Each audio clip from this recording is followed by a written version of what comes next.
કેટલો ટાઈમ થી નથી આવતી. બે ભાઈ માંથી એક ના ઘરે નથી જતી. નથી આવ્યો.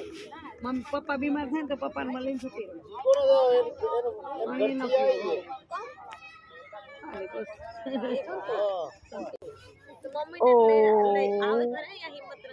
મમ્મી ની અમારો દીકરો લેવા આવે, ગાડી લઈને મૂકવા આવે, ઘરે ના જાય, ગેટે ઉતારી જાય ને ગેટે લઈ જાય બહારથી.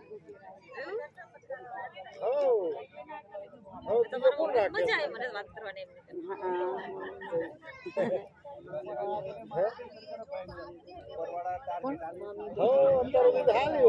જાય નહીં પણ જતા જ નથી.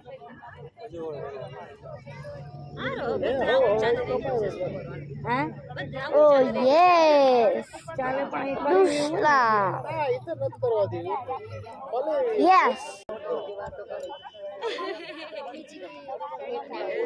એક જ છું, હું એકલી જ છું. ભત્રીજી પીણી હતી તો હું સનાની સીડીયું લઈ ગઈ હતી અને મને 3,000 કોઈ જ કશું જ નહીં, કોઈ દી પહોંચી દેવાના. Yes. હા